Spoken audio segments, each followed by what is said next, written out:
আমি আজকে আলোচনা করব গুরু বৃহস্পতির গোচর নিয়ে।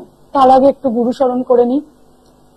গুরু ব্রহ্মা, গুরু বিষ্ণু, গুরু দেব মহেশ্বরা, গুরু সাক্ষাৎ পরম ব্রহ্ম, তস্মৈ শ্রী গুরুবে নমঃ। আমার গুরুদের প্রণাম জানিয়ে, আদি গুরু মহাদেবকে প্রণাম জানিয়ে আমি আজকের প্রোগ্রাম শুরু করলাম।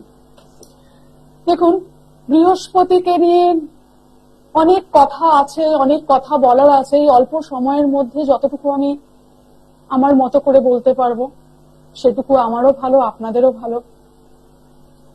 বৃহস্পতির গোচর হচ্ছে 1 মে 2024 হয়ে গেছে, যেটা অলরেডি কামিং ইয়ার 2025 অর্থাৎ 2025-এ 24 মে 24th মে পর্যন্ত বৃহস্পতি বৃষতে গোচর করবেন।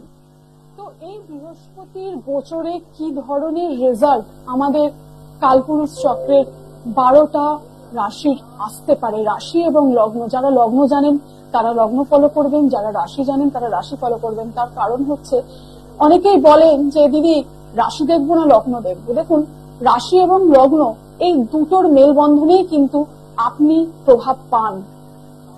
রাশি মাস লোকের হতে পারে কর্কট, রাশি হতে পারে বৃষ, হতে পারে মেষ। তো প্রত্যেকের রেজাল্ট এক ধরনের হবে না।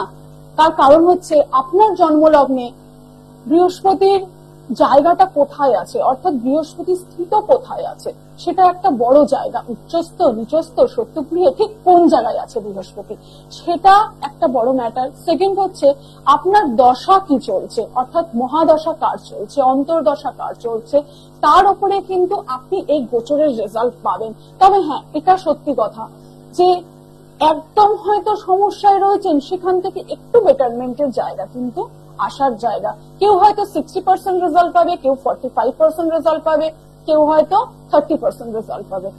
রেজাল্ট কিন্তু প্রত্যেকে পাবেন। তাই আজকে আমি শুরু করছি মেষ রাশি দিয়ে। কালপুরুষ চক্রের প্রথম রাশি মেষ।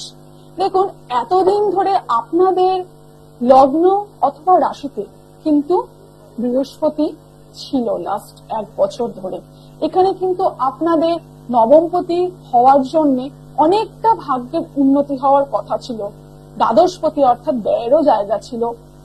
কিন্তু এই সমস্যাটা একটা জায়গায় হয়ে গেছিল। শনি বর্তমানে কুম্ভতে ট্রানজিট করছে।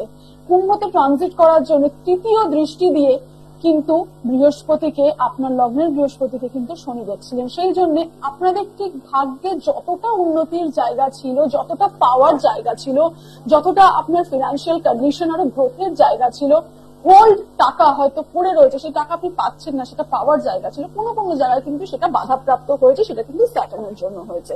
এই যে গোচরটা হলো, এরপরে কিন্তু ভাগ্যপতির দ্বিতীয় স্থানে অর্থাৎ ধনভাবে গোচরের জন্য কিন্তু আপনার কিন্তু অর্থ ভাগ্য খুলে যাবে অনেকাংশে, অনেকটা। দ্বিতীয়ত আর একটা ম্যাটার হবে, সেটা হচ্ছে দ্বাদশপতি হওয়ার জায়গা রয়েছে বৃহস্পতির আপনার হরোস্কোপে। সেই জন্য সেকেন্ড হাউসে বসে গেছে বৃহস্পতি এখন গোচরে।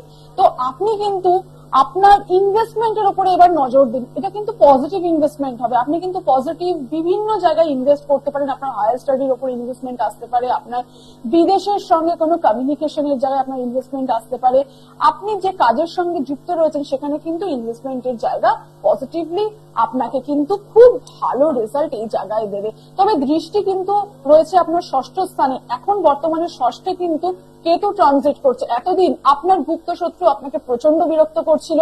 আপনার পেটের মধ্যে হয়তো একটা মানে কি বলবো আপনাকে, পেটের মধ্যাংশে বিভিন্ন সমস্যার সৃষ্টি, পেটের প্রবলেমের যে জায়গা ছিল, হয়তো ডাক্তারের কাছে যাচ্ছেন কিন্তু সঠিক উপায় হচ্ছে না, ডাক্তার হয়তো ঠিক রোগটাকে ধরতে পারছে না, বা আপনি সাফারিং করছেন, খুব কষ্ট হচ্ছে।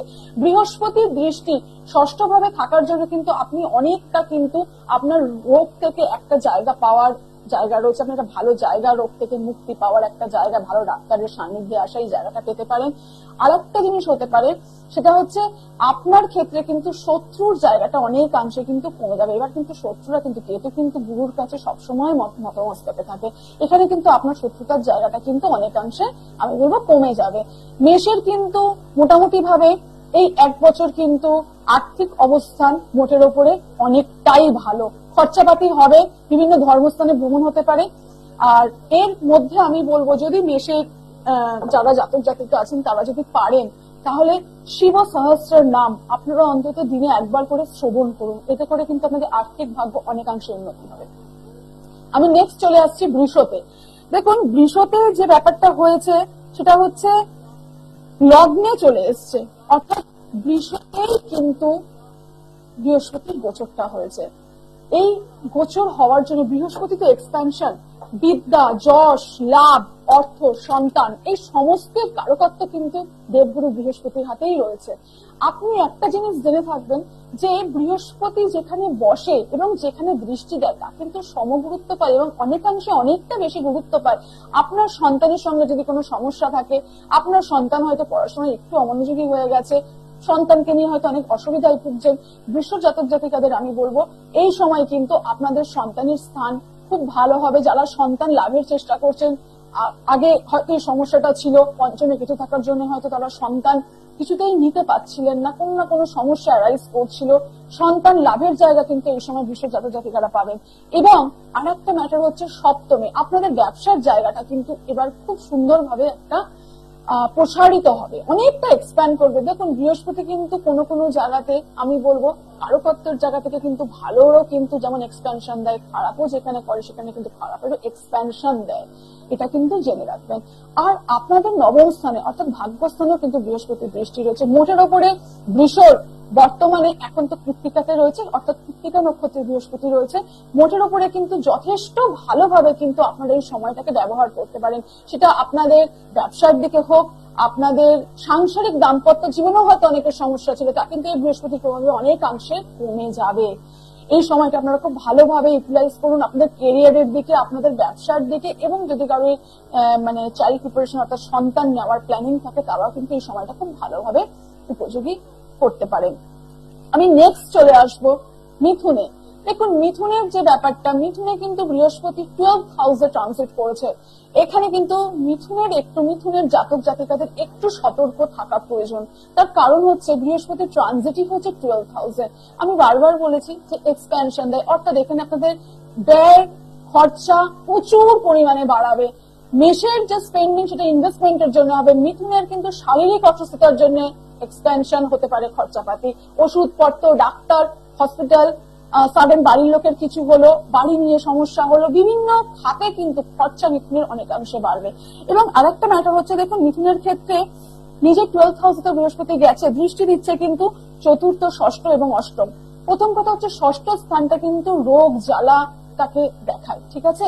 আর মিথুনের ক্ষেত্রে কিন্তু মার্কেশ হচ্ছে বৃহস্পতি, সেই ক্ষেত্রে কিন্তু আপনাদের অবশ্যই এই সময়তে বিশেষভাবে সতর্ক থাকা উচিত। মোটামুটি 13 মাস আমি বলবো যে অর্থর জায়গাটাকে কিভাবে ইনভেস্ট করবেন, কোথায় ইনভেস্ট করছেন। সাডেন যদি কোনো শারীরিক অসুস্থতা হয় সেখানে কিছু করার নেই, আমি বলবো সেক্ষেত্রে একটু প্রতিকার করে নেওয়া দরকার যদি সম্ভবপর হয়।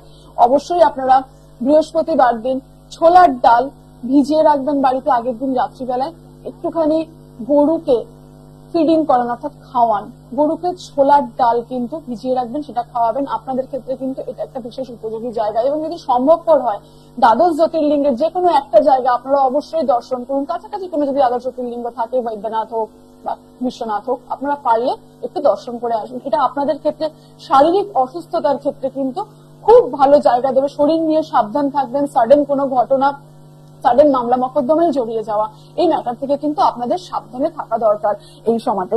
আর একটা কথা হচ্ছে বিভিন্ন প্রতিকূল পরিস্থিতিও কিন্তু মিথুনের এই সময় আসতে পারে। আমার ব্যক্তিগতভাবে মতামত হচ্ছে মিথুনের জাতক জাতিকারা কিন্তু অবশ্যই একবার সম্ভবপর হলে মহামৃত্যুঞ্জয় মন্ত্র একবার হলেও পাঠ করবেন বিশেষভাবে। আর নেক্সট আমি আসছি হচ্ছে কর্কটে। কর্কট হচ্ছে আমাদের কালপুরুষ চক্রের চতুর্থ ভাব। তো এই কর্কটে বৃহস্পতি কি ধরনের রেজাল্ট দেবে? কর্কটের একাদশে বৃহস্পতির গোচর হয়েছে, আর এই গোচরের ফলে কোথায় দৃষ্টি দিচ্ছে বৃহস্পতি? আপনাদের তৃতীয় স্থানে। আপনাদের এখন যে সমস্ত লোকের সঙ্গে আলাপ আলোচনা হবে না, তারা যথেষ্ট পরিমাণে বিজ্ঞ, বিদ্বান, যশ লাভের জায়গা তাদের দ্বারা আপনি পেতে পারেন। আপনি পেতে পারেন বিশেষভাবে তাদের সঙ্গে তাদের ব্যবহার, অর্থাৎ তাদের সঙ্গে ব্যবহারটা ভালো রাখার জায়গা, স্কোপ, সেই জায়গাটা কিন্তু আপনারা অবশ্যই পাবেন। আর একটা জিনিস মাথায় রাখবেন, সেটা হচ্ছে যে আপনাদের ক্ষেত্রে কর্কটের লোকেরা বিশেষভাবে যে সমস্যায় এতদিন ধরে কাজ নিয়ে ভুগছিলেন, তারা কিন্তু কাজ নিয়ে অতটা আর ভুগবেন না। কারণ আপনাদের দশম ভাবে বৃহস্পতি যখন ছিল তখন কিন্তু শনি দৃষ্ট ছিল, আর এখন কিন্তু সেই জায়গা থেকে বেরিয়ে গিয়ে একাদশ স্থানে করেছে। অর্থাৎ আপনাদের বহু আটকে থাকা ইচ্ছা কিন্তু এই সময় ফুলফিল হবে। আমি আপনাদেরকে একটা কথাই বলবো যে ইচ্ছা তো ফুলফিল হবে, সন্তানের জায়গা এবং আপনার ব্যবসার জায়গা কিন্তু এই সময় যথেষ্ট পরিমাণে নতুন একটা দিশা পাবে। সেইভাবে সময়কে উপযোগী করুন, এবং যদি কোনো বিশেষ সমস্যায় ভোগেন তাহলে অবশ্যই আপনার পছন্দ মতো কোনো অ্যাস্ট্রোলজারের সঙ্গে কনসাল্ট করে নেবেন। আর আমি নতুন ভাবে যারা আমার শিলিগুড়ি, বাঁকুড়া, পুরুলিয়ার ক্লায়েন্ট রয়েছেন, তারা অনেকদিন থেকে বলছেন যে দিদি আপনি অনেকদিন থেকে আসছেন না। তো আমি একটা কথা বলছি, আমি কিন্তু অলরেডি এখানে চেম্বার করা শুরু করে দিয়েছি। বাঁকুড়ায় আমি মান্থলি একদিন করে যাই, পুরুলিয়াতেও আমি যাচ্ছি, শিলিগুড়িতেও আমার কিন্তু সিটি ইনে কিন্তু আমি থাকছি। অতএব আপনারা কিন্তু আমাকে একটু দুদিন আগে যোগাযোগ করে নেবেন, সেই হিসেবে আমি বুকিং রাখবো। আর হাওড়া ময়দান দক্ষিণেশ্বরে তো আমি রয়েছি, আমার ফোন নাম্বার থাকবে, আপনারা জানলে ওখান থেকে আপনারা জেনে নিতে পারেন যদি কোনো কোয়ারিজ থাকে। আর একটা কথা বলে রাখি, কর্কটের ক্ষেত্রে শনি যেহেতু অষ্টমপতি এবং সপ্তমপতি, তার দৃষ্টি যে সমস্যাটা সৃষ্টি করছিল, আপনারা যে ভেঙে পড়েছিলেন, এখন কিন্তু কাজ নিয়ে, আর্থিক স্থিতি নিয়ে কিন্তু একদমই আর ভেঙে পড়বেন না। এই জায়গাটা কিন্তু আপনাদের পাওয়ার জায়গা চলে এসছে। এই জায়গাটাতে কিন্তু আপনারা নতুন দিশা পেতে পারেন। এই জায়গাটাকে কিন্তু আপনাদেরকে ব্যবহার করতে হবে খুব সুন্দর করে। আগামী দিন কিন্তু আপনাদের জন্য যথেষ্ট ভালো আসতে চলেছে, এই আশা আমি রাখছি। আর দ্বিতীয়ত আর একটা ফ্যাক্টরও মাথায় রাখবেন যে বৃহস্পতি কিন্তু বিদ্যাভ্যাসকে প্রচন্ড পরিমাণে প্রায়োরিটি দেয়। দেখুন, কোনো ট্রানজিটকে কাজে লাগাতে গেলে সে প্ল্যানেটের মতো ক্যারেক্টারিস্টিকটা কিছুটা হলেও যদি আপনি অ্যাডাপ্ট করেন, নিতে পারেন, তাহলে কিন্তু সেই প্ল্যানেট আপনাকে যথেষ্ট পরিমাণে সাপোর্ট করবে, আপনার থট প্রসেসকে সাপোর্ট করবে। এই চিন্তা ভাবনা নিয়ে আমি আগামী আমার এপিসোড আমি কমপ্লিট করব। ভালো থাকবেন সবাই।